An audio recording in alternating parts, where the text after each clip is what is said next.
That's okay. No?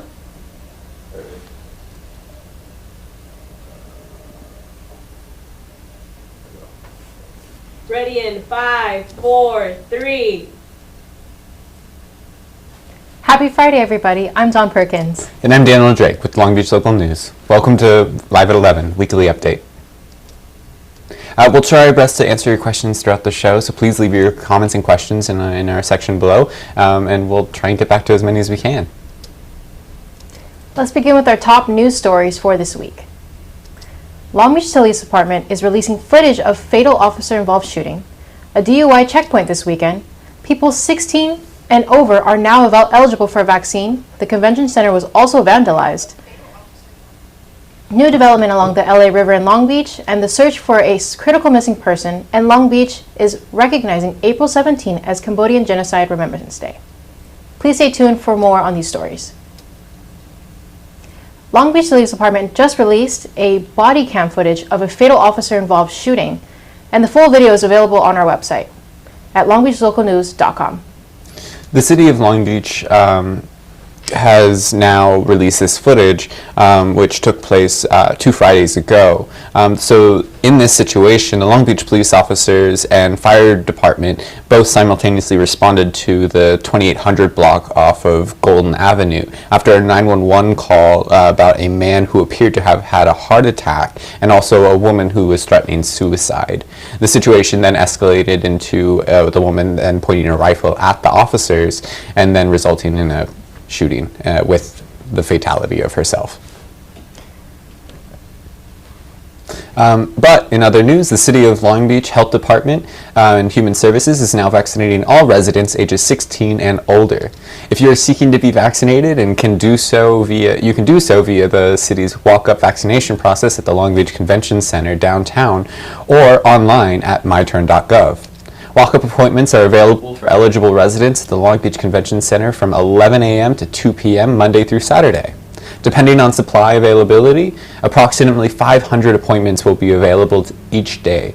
If all walk-up appointments are for that day are taken, people will be offered a future appointment on the spot, so you don't have to go online and take care of that afterwards. So information on eligibility and documentation can be found at longbeach.gov/vaxLB. Also, the Long Beach Convention Center was vandalized earlier this week. The incident is believed to be in reaction to the city's decision to partner with the U.S. Department of Human Health Services in the housing of migrant children at the Long Beach Convention Center. And these children are currently detained at the U.S.-Mexico border. The soon-to-be emergency shelter, as stated by city officials, is spray-painted to read messages which express opposition to what some argue to be the inhumane treatment of children. And the details of this incident are still obscure, and the parties responsible are yet to come forward.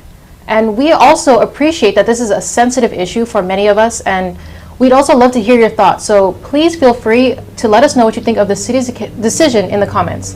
And here's some footage from the aftermath of the convention center.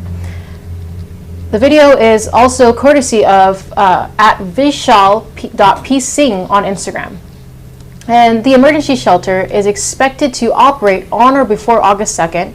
This is because of the existing contracts that are expected to be fulfilled during the fall of 2021 at the Convention Center.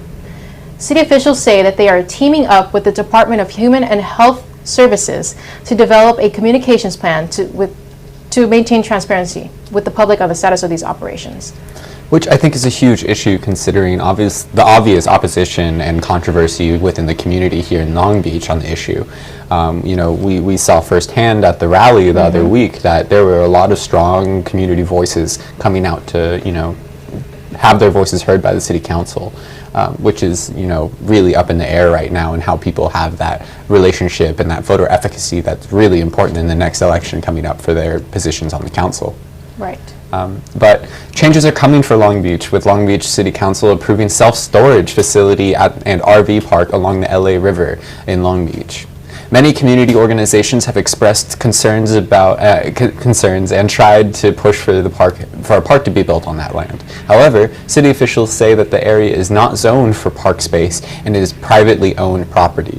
The RV park and self-storage facility is expected to be built at 3701 Pacific Place, that is north of the 405 freeway and west of the Long Beach's Los Cerritos neighborhood. The Long Beach Police Department is asking for the public's help in locating a 53-year-old critical missing person, Bridget Ann Holdbreck, who was last seen on April 12, 2021 at approximately 12 a.m. Holbrook was last seen at a hotel in the city of Torrance. She suffers from medical conditions and may become easily disoriented. She is known to be frequent Martin Luther King Jr. Park in Long Beach.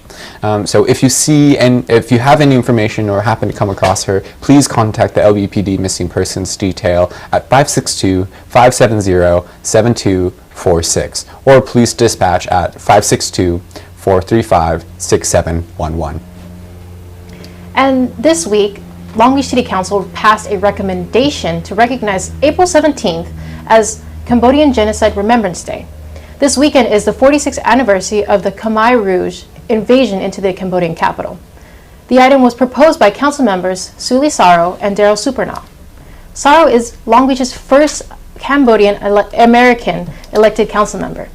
And tonight, Saro is hosting a live stream on her YouTube Facebook page as well, called The Remembrance and Renewal. This live stream is at 6 p.m. to honor the Cambodian New Year, Genocide Remembrance Day, and the stories of Cambodian American lives. Going out on the weekend this weekend, or on the town this weekend, the Long Beach Police Department is holding a DUI checkpoint both today and tomorrow from 6 p.m. to 2 a.m. at the North and West Patrol Divisions. So please, remember to stay safe this weekend. Also, help your community stay informed and safe. So if you see any news in your neighborhood, call or text us at 562-653-NEWS. That's 562-653-6397. Thank you for watching, and please stay safe and enjoy your weekend. Don't forget to tune in next week for Live at 11 with Long Beach Local News to find out what's new in Long Beach, from local businesses to breaking news. I'm Daniel Drake. I'm Dawn Perkins, and this was Live at 11 with Long Beach Local News. Thank you for watching.